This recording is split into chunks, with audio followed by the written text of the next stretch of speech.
Oke, Assalamualaikum warahmatullahi wabarakatuh. Mantap jiwa. Jadi, Waalaikumsalam warahmatullahi wabarakatuh. Waalaikumsalam. Jadi ini konten baru gua, asik. Waduh, konten baru nih ya, keren sekali Iya, ya. jadi namanya obrol-obrol kan gua coba dia nggak gabut-gabut amat nih, mumpung minggu tenang. Oh, mumpung minggu tenang sebelum UTS ya. Yoi. Ini karena kan mau gua upload di IG juga. Jadi gua kenalin aja. Kenalan dulu, gua kenalin apa lu kenalan dulu dah? Dikenalin aja lah sama anak Fatman Maris lah. Asik. Oke. Oke, ini teman sangkatan gua, namanya Taufik Pradipta dari FK Undip 2017, jurusan Ilmu Keperawatan. Asli mana, Fik? Lu asli mana? Mantap jiwa. Asli mana? Asli mana? Gua asli Karawang gua. Oke, Di Karawang, Jawa Barat. asli Karawang, Jawa Barat. Kenapa kita bisa kenal? Jadi dulu sama-sama ikut organisasi, pernah punya niatan yang sama untuk berkarya di platform organisasi mahasiswa, tapi nggak rezeki di sana. Ya, nggak rezeki sih. Nggak Ya, rezeki. ada jalannya lah ya. Tapi pernah punya niat baik. Gitu. Dan sekarang Ya, kebetulan. lihat doang. Aksinya mah nggak ada. Iya, niat baik, cuman kan emang takdirnya nggak kesana ternyata. Oke. Gue langsung masuk ke pertanyaannya, Vic. Ini pendapat sih. Oh, boleh. Monggo. Siap. Mumpung Lau masih di Tembalang gimana kabarnya? Sekarang Tembalang mulai sepi semua sih. Burjo udah pada tutup. Ya, burjo ada yang buka cuman dikit sih. Agak sepi sih. Kesepian gue gak ada temennya aja deh. Oke. Jadi, gue mau coba sharing dikit ya. Di daerah gue, kan stok pangan tuh udah mulai menipis. Artinya, kemarin gue sempet beli makanan sama beli bahan-bahan kayak obat pel, kemudian macam minyak goreng sama gula pasir ke Indomaret sama ke pasar itu ternyata mereka udah mulai nggak nyetok. Dan ketika gue tanya kenapa, kata-kata karena belum ada pengiriman lagi. Ini gue nggak tahu ya apakah di Semarang juga terjadi kasus yang sama, karena kalau di daerah Tangsel sendiri itu ada 14 kematian. Oh, untuk kasus sih kita berapa 20-an, cuman untungnya di kelurahan gue sini nggak ada kasus corona sampai hari ini, alhamdulillah. Nah, gue mau nanya sih, kira-kira kalau misalnya untuk bahan makanan kemudian peralatan gitu udah mulai susah nggak nyarinya? Karena sebelum gue cabut kan emang Totem tuh kayak toko alat tulis juga udah mulai tutup kan. Kabar terakhir Tembalang tuh udah kayak kota mati lah.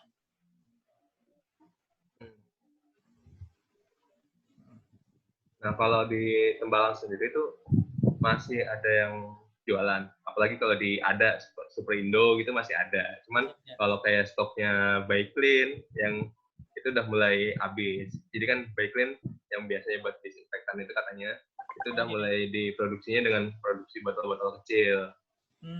Kalau untuk makanan sih rata-rata restoran udah pada mulai tutup sih. Jadi udah berapa kayak udah kena lockdown wilayah.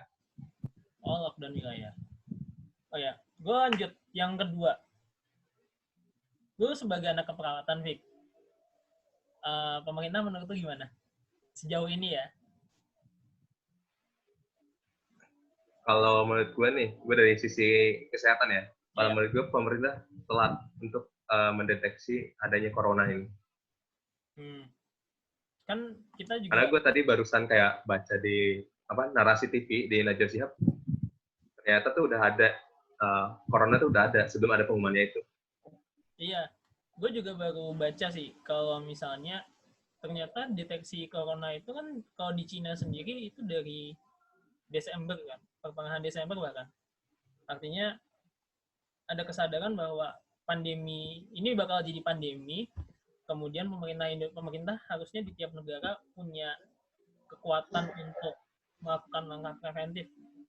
Tapi kenyataannya sekarang pun kita untuk katakanlah kita udah telat nih sekarang untuk jumlah korban terakhir yang gue baca 2.700 sudah kena, yang meninggal udah sampai 200-an kan, itu 10%-nya gitu. Ya, menurut gue sih itu 2000 itu baru terkonfirmasi. Iya. Tapi menurut gue sih lebih dari itu.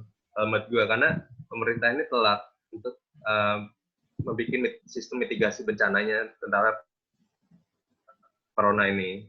Ketika corona di Cina itu udah ada, kita nggak ada persiapan gitu. Oh, harus ada persiapan loh. Kita harus nyiapin, siapa tahu nanti corona datang. Malah dianggapnya enteng gitu. Oh, Indonesia tidak akan kena corona.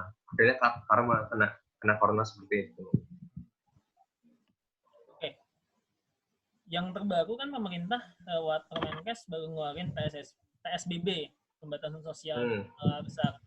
Kemarin gue ikut diskusi bareng Bang Kayan tentang dampak dari PSBB ini. Banyak yang nggak setuju sama konsep PSBB dan adalah memilih karantina wilayah atau lockdown wilayah. Tapi ada juga yang nggak setuju dengan lockdown karena menurut mereka secara dampak ekonomi kan gede banget. Tapi sebenarnya kalau misalnya gue baca ketentuannya kan ini dibedakan dari pertanggungjawaban pemerintah terhadap penyediaan bahan pangan kan sama kebutuhan pokok. Nah kalau kita melihat kondisi sekarang, lu sebagai anak kesehatan PSBB ini cukup efektif nggak sih? Kalau menurut gua dari segi kesehatan sangat efektif. Maksudnya bisa jadi efektif karena kalau itu membatasi gerak sosial kan, maksudnya tidak bersentuhan dan lain. Tapi menurut gue juga itu ada dampak lagi, dampak dari ekonomi aja. Ini aja masih dari social distancing aja, gue udah nanya-nanya ke ojol atau tukang beras atau tukang-tukang itu udah mulai, aduh mas, aku ekonomiku udah mulai kurang, nggak ada yang pesanan, nggak ada apa. Jadi kalau misalnya adanya karantina wilayah juga, harusnya pemerintah juga menjamin ekonomi atau ketersediaan pangan gitu. Berarti kita kan kalau melihat ini dampaknya kan kemana-mana dia. Dampaknya dari segi sosial kena, ekonomi. Ya dampaknya bener. Semuanya kena. Nah, semuanya kena. Dan kita nggak bisa mencegah ini karena ya udah emang takdirnya Tuhan seperti ini, Indonesia kena corona. Cuman oke, banyak kan yang kemudian bilang, oh ya harusnya kita nggak usah ngelihat pemerintah, emang udah seperti ini yang terjadi yang sudah terjadi. Cuman kalau gue lihat banyak hal di mana komunikasi pemerintah tuh masih kurang banget. Dalam artian bukan kurang banyak ya, tapi banyak hal-hal rancu yang kemudian nggak satu pintu. Ya nggak sih? Kayak kemarin. Ya, kalau menurut gue sih komunikasi di pemerintah tuh masih kurang satu koordinasi gitu. Wilayah pengen apa, pemerintah pengen apa. Jadi tidak ada koordinasinya gitu. Terus dari dampak sebenarnya ya emang tugasnya anak-anak kesehatan ya buat mengedukasi juga. Tapi anak kesehatan juga butuh bantuan dari masyarakat. Masyarakat tuh buat mengedukasi, oh harus cuci tangan yang benar. Ya kan masyarakat kan dulu kan cuma meremehkan apa yang disampaikan dari tenaga kesehatan ya. Bagaimana sih cuci tangan yang benar, bagaimana pola hidup sehat.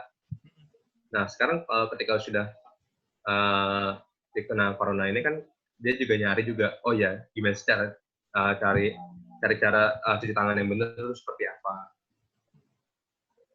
Cuman yang gue penasaran sebenarnya kalau misalnya sejauh ini dari institusi kesehatan, khususnya institusi pendidikan, ada nggak sih arahan khusus dari dosen atau dari akademisi sebenarnya kita bisa kontribusi apa? Kalau di UI kan mereka kemudian memproduksi hand sanitizer sendiri. Kira-kira kalau misalnya di Univ kita nih, di Undip sejauh ini langkah apa yang udah dilakukan gitu? Kalau dari Undip sendiri itu yang gue lihat tuh udah bagus sih. Jadi udah bikin hand sanitizer sendiri, terus bikin face shield, terus ada bikin yang baru masker sendiri. Jadi masker kain, dalamnya ada nanofilter. Itu dari Undip juga. Terus dari jurusan gue sendiri tuh dosen juga udah menyuruh kita untuk mengedukasi pada masyarakat, kayak bikin poster tentang corona. Itu udah ada tugasnya. Jadi kita menggunakan komunikasi persuasif untuk pada masyarakat juga. Ngomongin buat edukasi ke masyarakat, banyak kasus jenazah pasien corona itu ditolak sama masyarakat. Kemudian ada tenaga medis yang diusir dari tempat dia tinggal karena dianggap ditakutkan menularkan corona. Kalau menurut sudut pandang lo sendiri, kan ini informasinya bias banget. Banyak informasi yang kemudian masuk ke kita, tapi kita nggak tahu nih benar apa enggak. Khususnya terkait dengan gimana menghadapi orang-orang yang ternyata punya potensi jadi penderita corona. Kalau dari sudut pandang kalian tuh gimana sih? Maksudnya memang akarnya nih sebenarnya di mana? Karena gue lihat kayaknya masyarakat jadi terlalu parno. Pemerintah juga kayaknya di awal terkesan santai banget ngadepinnya. Tapi ketika udah jadi pandemik, beberapa pejabat kena, kemudian orang-orang yang cukup jadi public figure dikatakan sebagai public figure kena, ini kan eskalasinya langsung tinggi banget nih. Ya, kalau menurut gue sih, sebenarnya masyarakat ini masih berpacu pada stigma ya. Jadi misalkan kayak orang kena HIV, ya stigmanya langsung dijauhin atau dikucilkan lah. Ya, sama seperti corona ini, ketika udah kena corona, orang tuh stigmanya, keluarga ini pasti kena corona, tenaga medis ini kena corona. Jadi ya sebenarnya dari gue sih yang kurang itu dari pemerintah itu adalah edukasi tentang stigmatisasi gitu. Jadi ketika ada suatu penyakit, jangan menganggap penyakit itu menjadi suatu yang membebankan gitu. Karena ketika udah di stigma itu pasti bikin beban sosial, psikologis, bisa jadi stres, depresi. Apalagi ada kasus yang baru-baru kayak misalnya dia tukang ojek online, dia depresi terus akhirnya bunuh diri karena ya di stigma masyarakat harus gini gitu. Jadi ya sebenarnya kita dari pemerintah juga seharusnya itu pemerintah ini mengedukasi bagaimana sih jangan menstigmasi stigma tenaga kesehatan atau pasien-pasien corona atau keluarganya.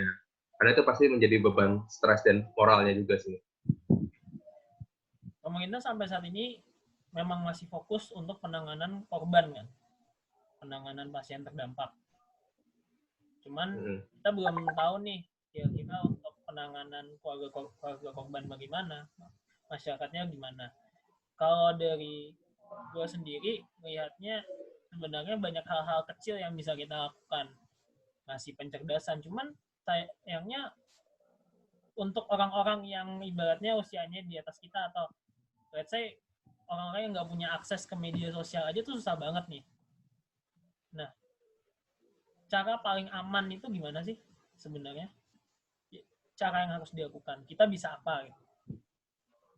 Kalau menurut gua kan, ini kan karena di Indonesia terdiri banyak berbagai usia dan zaman ya. Jadi itu langkah itunya bisa dengan menempelkan poster atau mengedukasi dengan bahasa yang mudah dipahami. Jadi misalkan ketika edukasi pada masyarakat, kita edukasi dulu pada pemerintah tempatnya, misalkan RT RW-nya bahwa virus corona ini nggak bikin kita ini nggak bikin, jadi nggak bukan beban stres gitu. Intinya virus ini bisa disembuhkan gitu, bukan ketika virus ini masuk nggak bisa disembuhkan. Kan banyak kasus juga yang udah sembuh juga gitu. Jadi emang harus ada pendekatan sosial dengan bertahap gitu. Bukan peran tenaga kesehatan aja, tapi peran masyarakat juga semuanya seperti itu. Jadi mengedukasi pada masyarakat yang udah berumur gitu. Karena kan zamannya sudah beda gitu. Oke, ngomongin soal penyakitnya. Kalau lihat dari kondisi sekarang, kira-kira pandemik ini bakal bertahan sampai kapan? Bakal berapa lama? Kalau dari menurut gue sih, mungkin ini nyampe bulan Mei. Ya karena ya kebijakan Indonesia ini sangat telat gitu, tentang kayak PSSB atau karantina wilayah. Sehingga ketika meskipun social distancing, tetap aja ada yang ngeyel, ada yang tetap berkumpul, ada yang bergelombol. Ya karena Indonesia terlalu meremehkan penyakit ini.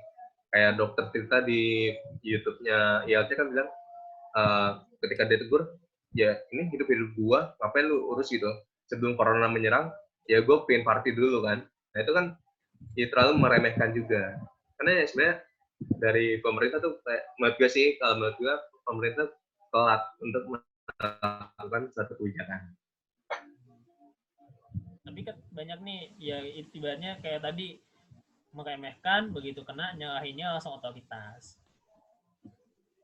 Kita jadi nggak bisa apa-apa Iya, juga. sebenarnya kan itu harusnya dari masyarakat sendiri juga. Harusnya masyarakat juga mulai sadar juga.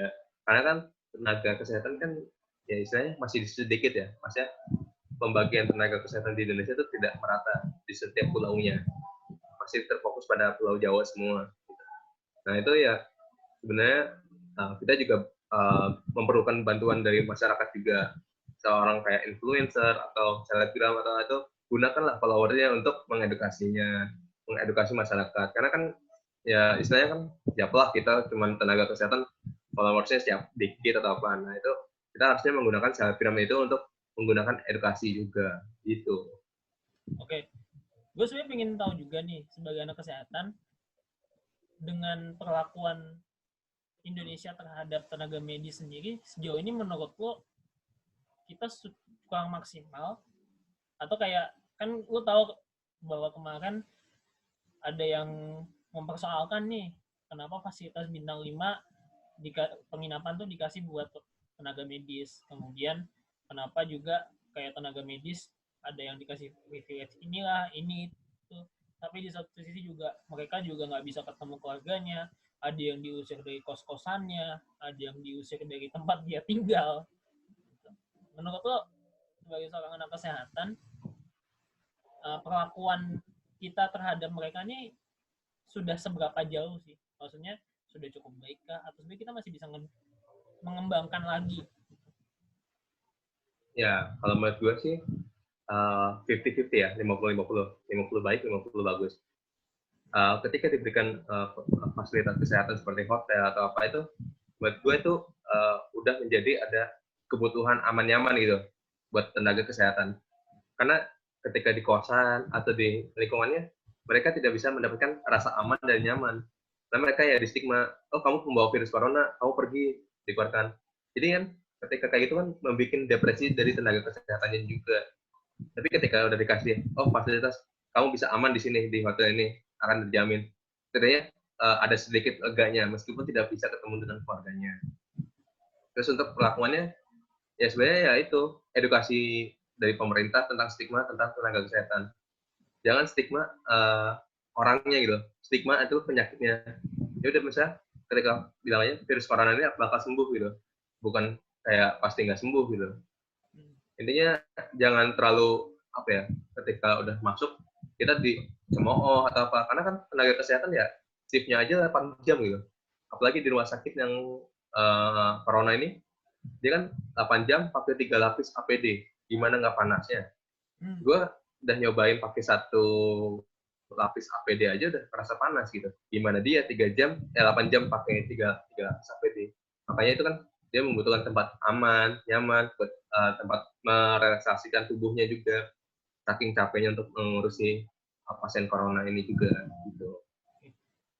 Tapi sebenarnya kalau mau gue tanya, ini kan tadi ngomong bahwa APD-nya sampai 3 lapis. Sebenarnya seberapa berbahayakah corona ini sehingga sampai tenaga medis itu membutuhkan APD hingga 3 lapis? Maksudnya kita juga tahu banyak korban yang udah jatuh dari tenaga medis sendiri kan. Dan di beberapa kasus banyak tenaga medis yang nggak punya APD sampai akhirnya pakai pengganti kayak jas hujan yang sebenarnya itu kan berbahaya gitu. Nah ini 3 lapis ini maksudnya seberapa berbahayakah corona ini? Kalau sebenarnya kenapa 3 lapis itu? Karena lapisan luar itu kan yang udah menyentuh pasien. Jadi kan kayak bakteri, virus itu udah ditaruh di lapisan paling luar. Jadi gunanya lapisan luar itu untuk ya sekali pakai. Nah itu jadi buangnya juga kan pakai ada cara juga untuk bagian secara membuka baju APD yang udah terkena infeksius atau apa gitu. Karena kan cairan ini kan sangat kecil ya. Kita juga nggak tahu ya lapisan di luar tuh dia apakah kerekatannya atau bagian kedalamannya itu pas enggak buat itu. Makanya 3 lapis itu untuk menjaga. Sebenarnya itu untuk siapa tahu nanti dia masuk sampai lapisan 2, berarti lapisan 2 juga dibuang juga gitu. Jadi kan gue juga dapat edukasi baru nih, kalau ternyata APD kan sebenarnya sekali pakai ya, kayak masker juga nggak sih? Iya, kayak masker itu sekali pakai. Oke, APD itu sekali pakai. Nah, banyak informasi soal virus ini yang katanya sebenarnya virus ini terlalu kecil, maksudnya orang pakai masker pun juga udah cukup. Kemudian ada yang bilang bahwa virus ini nggak tahan sama suhu panas. Nah, sebenarnya hal-hal itu benar adanya nggak sih? Karena ketika kemudian informasi itu nyampe, kan banyak yang misinformasi, meremehkan, dan bilang, oh ya udah gue tinggal pakai masker aja, udah bisa tetap keluar juga. Padahal sebenarnya kan kenapa kita disuruh di rumah aja, physical distancing itu kan fungsinya ya supaya menghindari ketemu dengan orang dan bersentuhan secara fisik kan, dimana itu sangat memungkinkan uh, probabilitas tertular virusnya tinggi. Nah kalau menurut lu sendiri sebenarnya virus ini seberapa berbahaya sih? Karena apakah virus ini emang mampu menyebar secara cepat, tapi sebenarnya tingkat kematiannya juga nggak tinggi-tinggi banget. Kayak kata Kalau kalau menurut gue tuh virus corona ini ya bahaya juga. Karena kan kenapa bahaya juga tuh gini, apa virus ini tuh nyerangnya di paru-paru, dibikin kayak sakit pneumonia. Pneumonia itu kan kayak adanya lubang-lubang di paru-paru juga. Nah itu sebenarnya apa bahaya di situ karena ketika tubuh tidak disuplai dengan oksigen yang bagus, yang dengan banyak, dengan baik dan benar itu ya maka organ tubuh-tubuh yang lainnya juga akan terganggu gitu. Jadi kenapa virus ini berbahaya? Karena itu menyerangnya suplai oksigen gitu. Jadi ya ketika udah terkena itu, terus kita misalkan positif corona, nah itu pasti kan ada tanda gejala kayak batuk, sesak nafas itu. Nah itu kayak tanda gejala awal. Nanti kalau udah dia kena paru-paru, terus suplai oksigennya itu menjadikan otak nggak ada suplai gitu loh. Jadi nanti ada namanya mati batang otak gitu. Nah itu ya resikonya juga sangat tinggi gitu. Nah, sebenarnya penanganan yang paling tepat nih, katakanlah di dekat kita sekarang udah ada pasien corona. Kita sebagai orang yang ibaratnya punya tanggung jawab lain, tentu saja penanganan dari tenaga medis sangat penting. Kita sebagai orang yang ada di sekitar dia untuk penanganan pasien corona ini baiknya gimana sih, Dip? Kan amit-amit nih misalnya ada teman atau misalnya keluarga yang kena. Ya, sebenarnya kan kalau dari pemerintah sendiri kan udah kayak dibagi gitu. Corona ini corona sedang, uh, corona ringan, sedang, dan berat. Nah, kalau ringan itu kan tadi kan ketika dia positif, tapi sistem imunnya itu sangat bagus gitu. Nah itu ya bisa untuk mengisolasi diri gitu. Jadi dalam 14 hari itu untuk menumbuhkan sistem imun yang bisa menolak menolak virus tersebut gitu. Nah kalau sedang ini kan udah ada tanda gejala, tapi masih kuat imunnya. Tapi makanya itu ada pemantauan dari tenaga kesehatan. Oh dipantau gimana, ada gejala atau enggak gitu. Jadi selama 14 hari ini kita pantau terus. Nah kalau berat ini kita kan langsung dilarikan ke rumah sakit. Nah rumah sakitnya ini ketika udah berat banget kan berarti suplai oksigen kan nggak ada kan. Nah makanya menggunakan ventilator itu untuk membantu suplai oksigennya biar jalan gitu, biar tetap organ-organ yang lain itu masih tetap berjalan. Nah di Indonesia ini kurangnya itu adalah yaitu alat kayak ventilator, terus bagian APD gitu ya, karena setiap rumah sakit itu pasti nggak mungkin ada ventilatornya banyak gitu. Nah, kan ventilator cuma ada di IGD. Nah, tadi kan kalau yang sistem corona ringan, sedang, atau berat itu adalah kayak kalau di rumah sakit namanya triase. Jadi kan kita mendahulukan siapa yang paling sakit duluan, sakit paling berat itu kita dahulukan.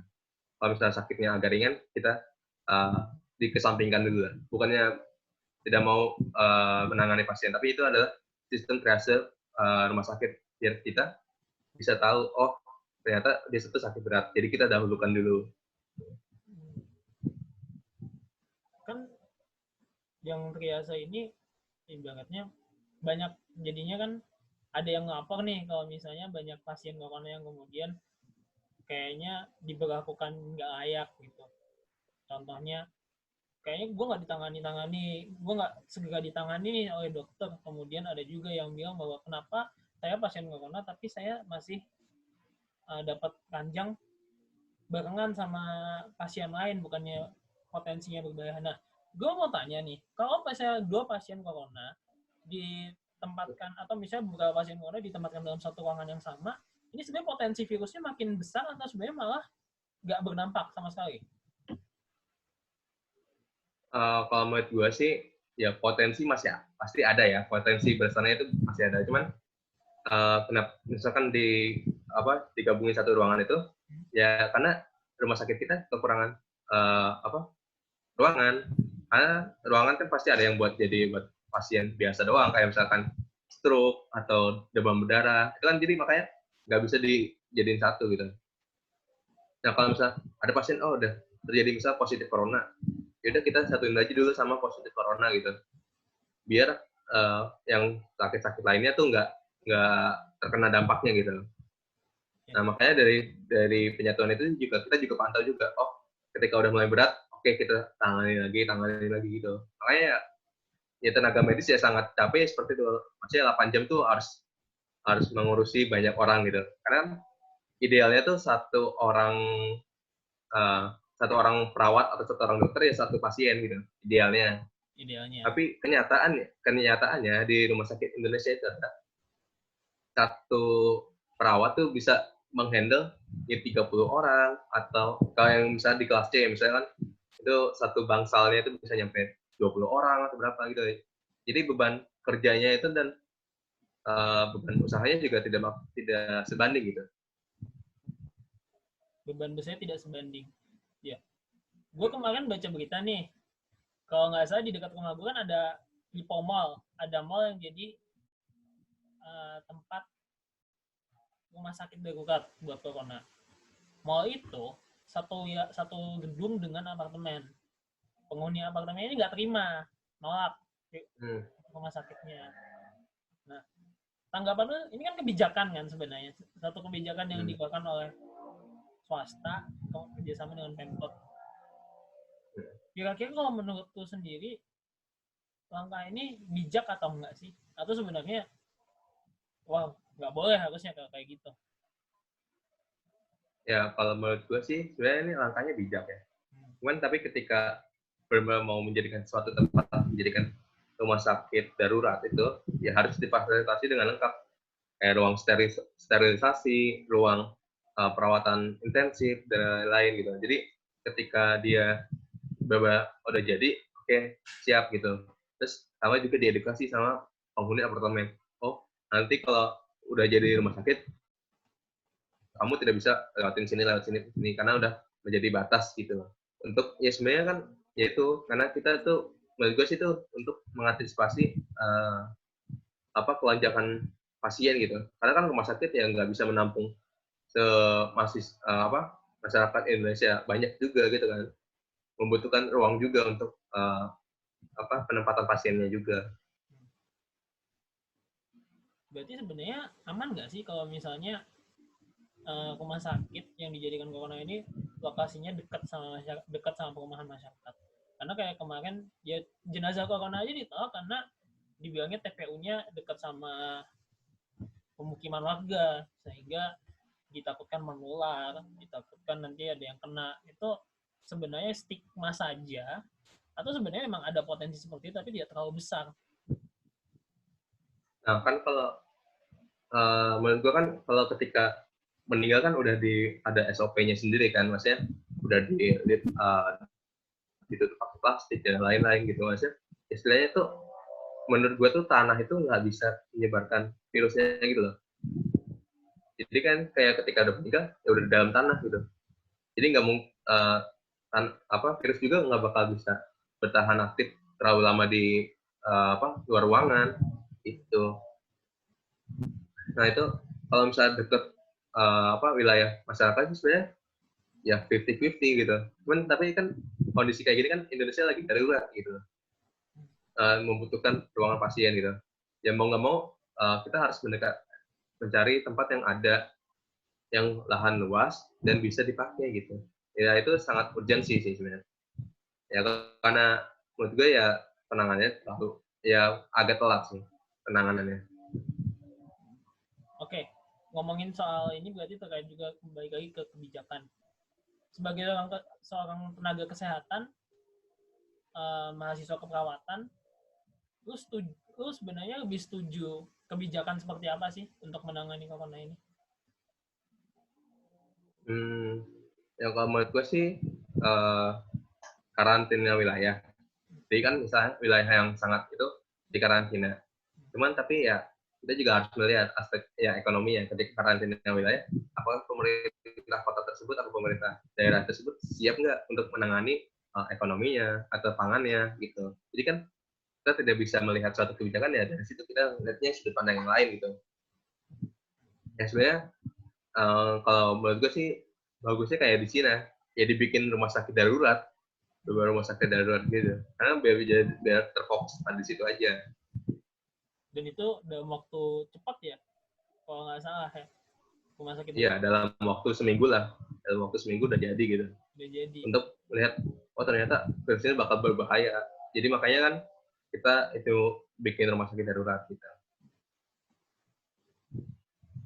Nah, Indonesia kan sebenarnya gue nggak terlalu tahu sumber virus kita di Indonesia ini dari mana, karena kenyataannya banyak negara lain yang justru terinfeksi corona juga gara-gara habis dari negara kita kan, kayak kemarin Singapura kena, Selandia Baru juga kena, kemudian Australia juga kena gitu.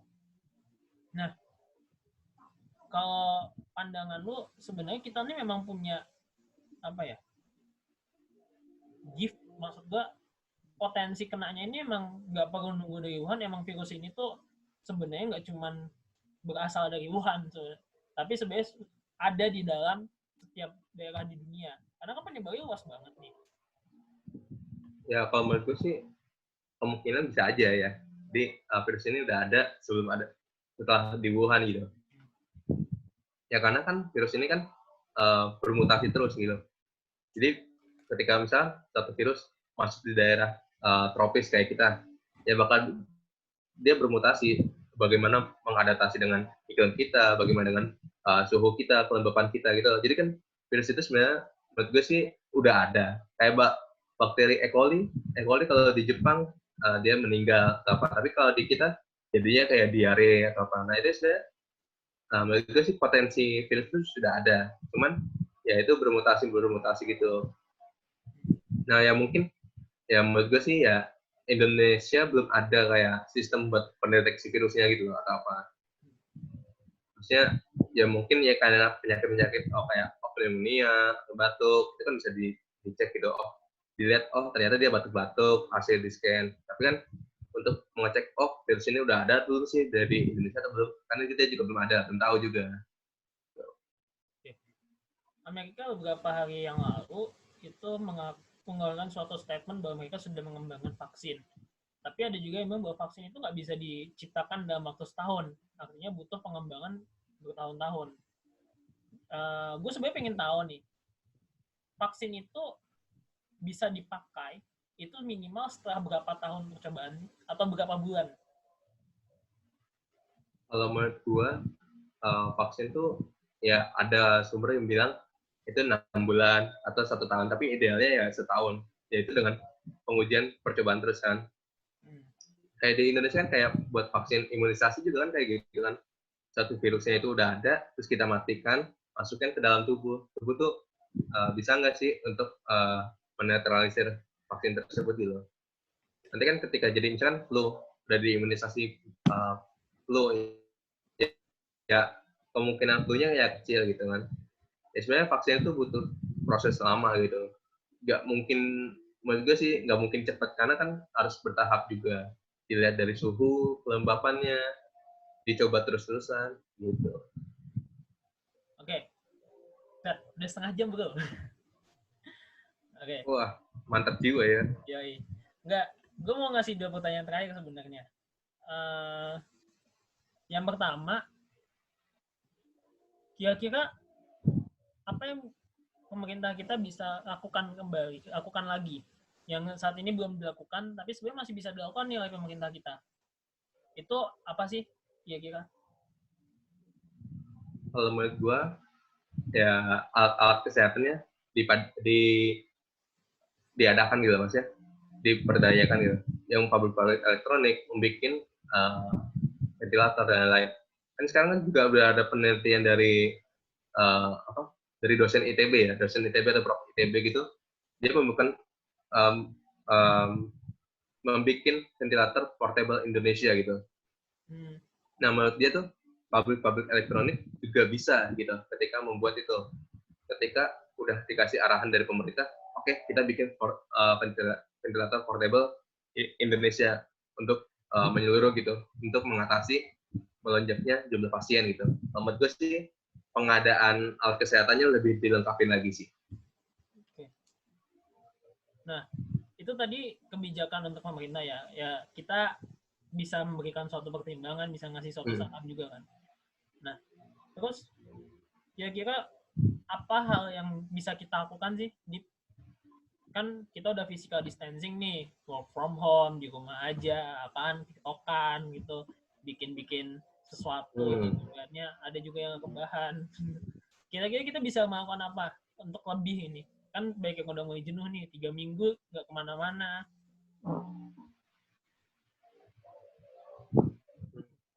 Ya sebenarnya dari masyarakat ya kita juga bisa membantu dengan adanya donasi-donasi atau apa. Jadi kan bisa sisihkanlah harta dari kita gitu untuk membantu tenaga kesehatan meskipun tidak seberapa gitu.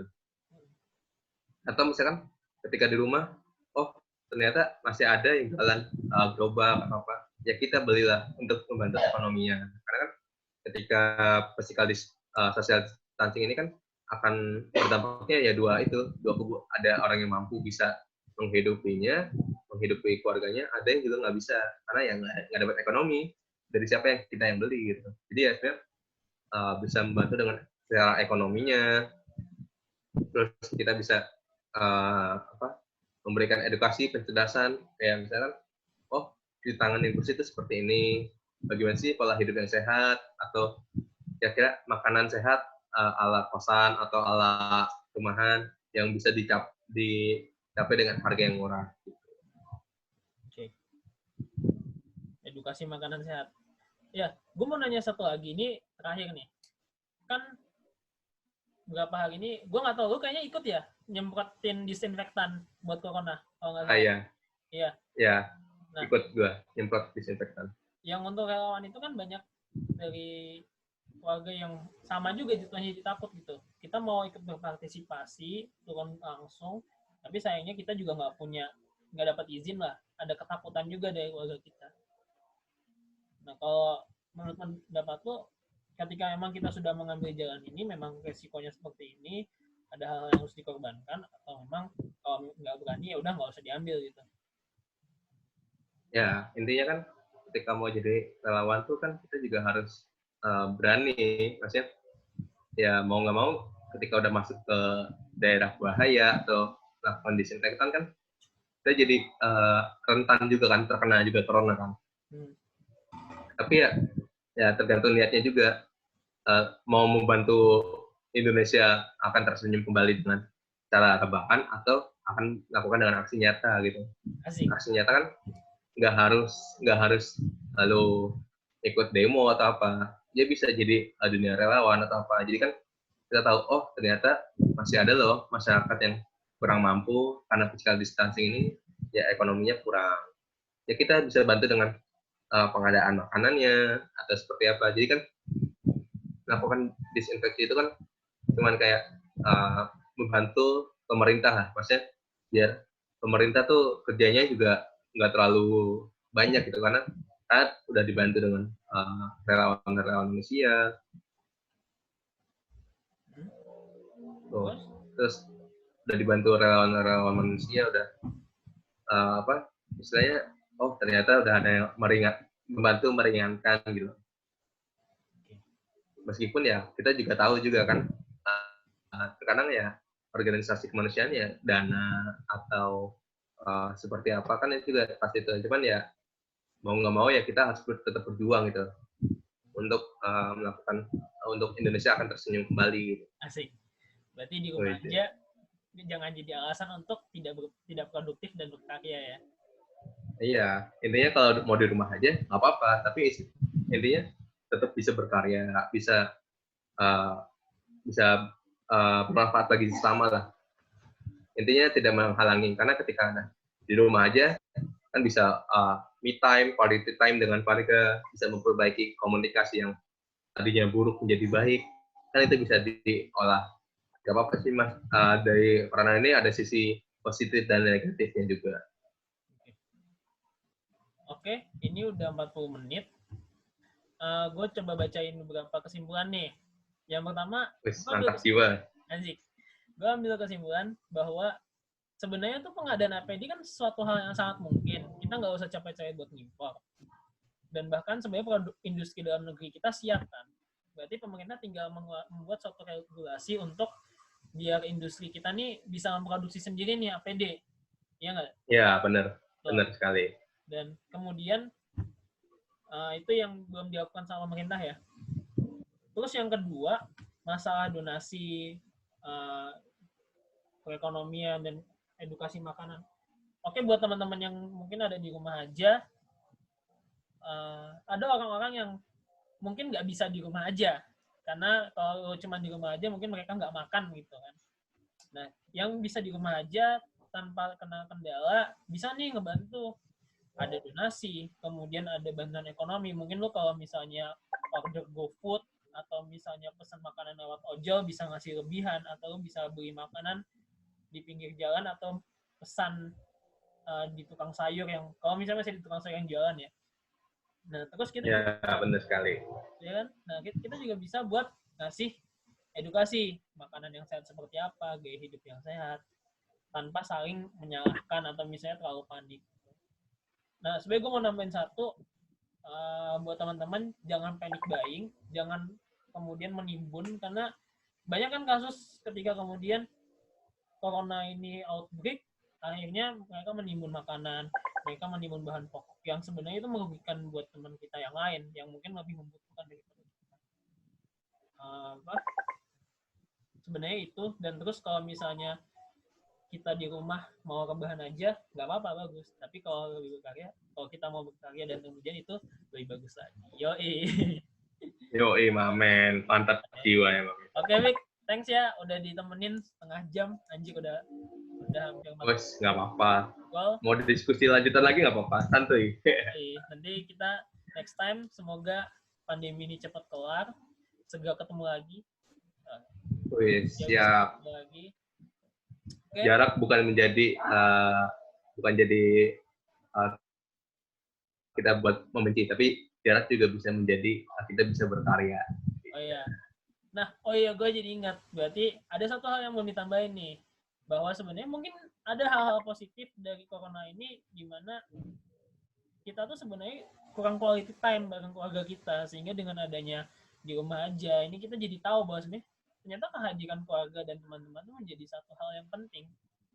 Dan menjadi supporting system lah. Iya, dan bukan berarti ketika kemudian kita nggak bisa ketemu secara langsung, kita kemudian hilang silaturahmi kan. Kan banyak tuh yang ghosting, yang hilang. Oke, thanks ya Vic. Mungkin gitu aja dulu. Ini gue tutup. Dari Taiko Hidayat. Thanks banget, Vic. Assalamualaikum warahmatullahi wabarakatuh. Yoi, siap Mas Bro.